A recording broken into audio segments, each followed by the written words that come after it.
Sure. I just watched The Running Man this week, and at the beginning of it, there is this preamble where they talk about what America is going to be like in 2017, and it's about a militarized state and an economic collapse and depleted natural resource. And I'm watching this thinking they're just 3 years off because it's basically happening now. Did you realize that movie? Although we don't have reality jail just yet, but I think we probably will, reality TV jail. Did you realize that movie was going to be so ahead of its time?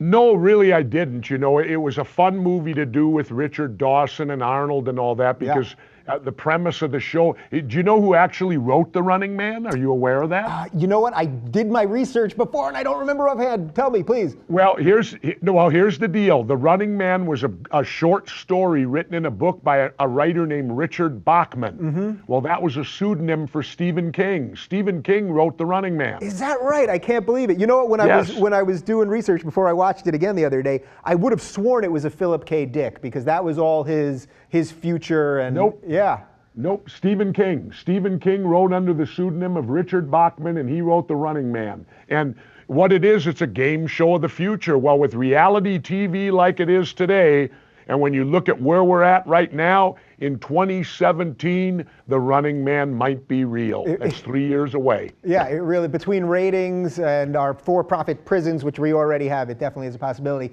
So I got to ask you, when you did that movie and you did Predator, both with Arnold Schwarzenegger, did you have a political talk? Did you ever say, hey, you know what, maybe we'll be governors one day? What do you think?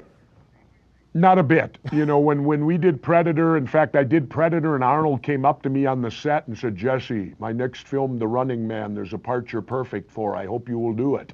Well, when you deal with Hollywood, when the star of the film wants you in his film, it gives you great leverage on negotiating. Yeah. That's a little Hollywood thing to learn. When the star wants you in the film, that means you've got some leverage when it comes time to negotiate. And believe me, I exploited that leverage. Well, speaking of leverage, did you get to keep the gun? Literally the coolest gun probably in the history of filmmaking. Did they let you keep it? No, not at all. That's the helicopter minigun. I was the first person in Predator to shoot it handheld. It shoots 7,000 rounds a minute, I think, something like that. It's a Gatling gun is what it is, and I was shooting a full ammo load. It didn't kick that much. It just torqued to the left a little because the barrels swing counterclockwise. But the unique thing about the gun is it's electronically fired. There's no trigger. They would run battery cables up my pants leg and out and splice it into the weapon, and then there'd be a guy in the bushes. And when it was time for me to shoot, he'd touch the two ends to the car batteries, and I'd start firing. Wow, that is unbelievable. What was your classic line there? Do you remember it? I ain't got time to bleed.